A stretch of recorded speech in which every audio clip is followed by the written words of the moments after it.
What is up, guys? Boris here, coming to you guys with information about the brand new Sugofest 4th Annie Sugo. It's all been data mined. We've got all the new characters, all the new specials and captain abilities, and I'm going to explain it to you guys all in this video. Before I start, I just want to go ahead and tell you guys that, to be honest, this is sort of a letdown. This is sort of a letdown for me after I read all the information. There's some stuff that I really don't like in here.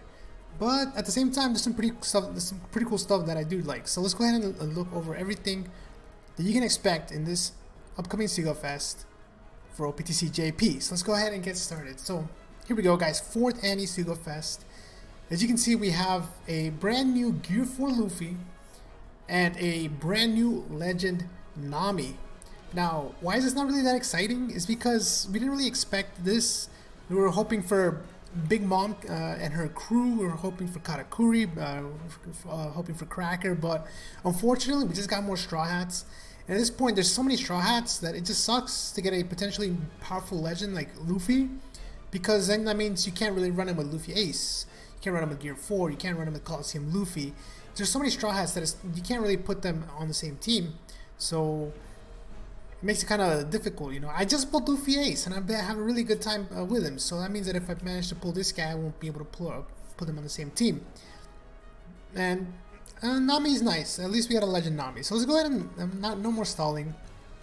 Let's go ahead and explain to you guys what exactly we're going to be getting on this anniversary. So first off, all golds, double legend rates.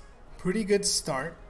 Keep in mind that typically JP red poster rates, I believe, are higher than global. So 2 times JP is about the same as 3 times global from what I understand.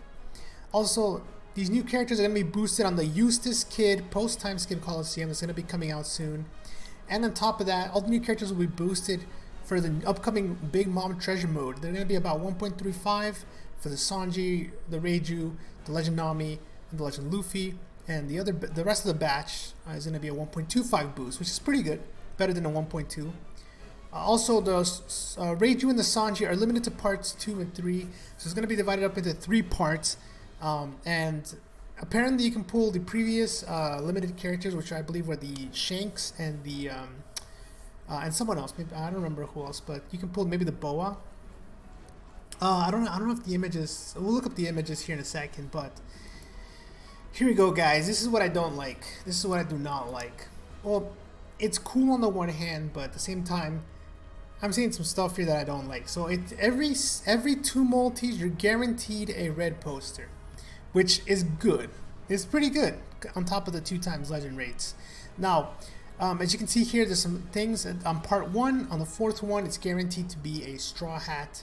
On the 10th multi, it's guaranteed to be a selected legend, which is among a pool, I guess, of legends that they choose. And then starting on the 16th, you get a rated up legend. So you have to do 16 multis to get a rated up guaranteed legend. Unfortunately, there is no straight up guaranteed get the new Luffy or get the new Nami like they've done in the past. So that really sucks. Now, part 2, 3rd Annie Shanks is available, and part 3, the 3rd Annie Boa is available as well, which is really awesome for you guys who missed the characters and want to get them. I don't think they're that good. I don't remember them being that good, but who knows. And then those go up to 12 multis each day. So 20 multis, that is like 12 multis is pretty bad enough that they do that, but 20 multis making you, like, they're not making you pull, but they're enticing you to pull 20 times is really, really suspect in my opinion, considering the fact that all multis are full price from what we've seen so far. That's pretty, I don't know, man. I'm not really a big fan of that. You pretty much have, like, okay, I think there's 2 possibilities. This could be either one, be caused by the surgence of cheap gems, so make people pull more. But to be honest, if you're not doing cheap gems, you're not doing 20 multis. I mean, like, if you are, you either have a lot of money or you're like going completely bankrupt, because 20 multis, that's 1,000 gems. Buying those legit is so much money, man. It's just ridiculous. I don't know. Me personally, you guys know I stopped using cheap gems a while back. I'm probably only gonna do maybe 2 to 4 multis on this banner, but 20 multis, yeah, that's crazy. Yeah, I think some of the people here on here agree as well. So let me see. They had the info for the characters, which I want to go straight to. Here we go, guys. So there's a bunch of new characters, guys. There's Legend Nami, Legend Luffy, and a brand new batch, as well as the new 4th Annie Sanji and the 4th Annie Reiju. So let's go ahead and talk about Luffy first. Luffy is the most interesting character. He's definitely going to be very powerful, in my opinion. I don't know if he's going to be as powerful as some of the other legends that we've gotten recently, but he is very, very fun to use, a little bit tricky to use at the same time.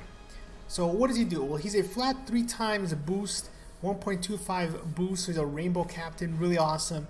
Boosts the occurrence of strength, quick, and psi orbs, and greatly increase or slightly increase the rate of recovery orbs, which is important. It makes quick orbs beneficial to your whole crew. So pretty awesome. If you can get some sort of character that gives you all quick orbs, like Rayleigh, Rare Recruit Rayleigh, you have all matching orbs. That's great. Also, here we go. His special, typeless damage to all enemies for 1 turn, boosts his attack by 2 times, which is awesome. I think it boosts the whole crew. At the same time, treats recovery and tandem orbs as beneficial. And if he's your friend, as your captain, friend captain, or guest captain, transform him into Gear 4. And then if you've consumed 10 or more recovery orbs throughout the island, you're going to transform him into Tankman. So we're finally getting Gear 4 Luffy Tankman.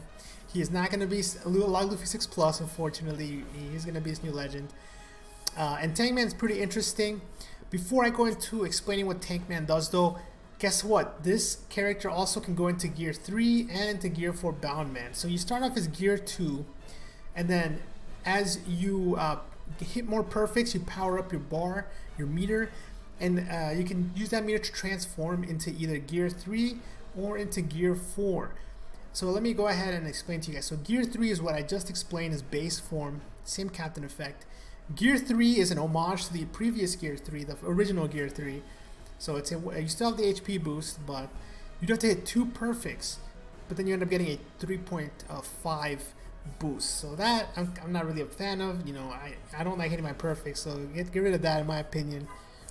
But also he does make strength orbs beneficial, so I wonder if he becomes a strength unit at that point. And then Gear 4, once you get enough from Gear 3, I believe you move on to Gear 4, and it becomes a 4 times attack boost. And then not only does he boost the occurrence of orbs, but he also makes them beneficial, which is awesome, and reduces incoming damage by 20%. Each time a character attacks, 3 gear power will be consumed. So once you consume all your gear power, you will turn back to Gear 2. And finally, guys, Tankman is, like I said, if you consume 10 recovery orbs, you will be able to turn into Tankman when you use Luffy's special attack times 4. I believe he boosts himself by 4.25, and then on top of that makes quick strength and psi beneficial, just like Gear 4. The main difference is he reduces damage by 50%, and he gives himself a 4.25 boost. So it's not that much of a difference, but it is a really huge difference when it comes to damage reduction. Now I believe you only keep that for 1 turn, maybe. As with Gear 4, you will consume gear power and the meter reaches 0, you're lucky. So, okay, so it does follow the same thing. So you want to have as much gear power saved up. And I believe the way you save it up is by hitting perfects. So you have sort of a dilemma. Do you want to hit perfects to power up your gear mode? Or do you want to maybe hit a good or a great to consume a food orb? So you have a decision to make there. And there's certain characters that actually make all your orbs food orbs at the start of the dungeon. So that could actually play really well into Tankman, so that's something that you want to keep in mind. The recovery orb count will reset when your captain gets swapped during the adventure. Okay, interesting. So, I don't want to make this video too long, so let's go over these last few characters real quick. Dex Nami, she's the other legend. She seems pretty powerful to me. 3.75 flat booster for Dex. Dex is really powerful character, as you guys know. Dofi V2, Rayleigh V2. So I'm really excited to see what they're going to do with Dex Nami. The new Rare Recruit Shirahoshi is amazing. There's really powerful characters.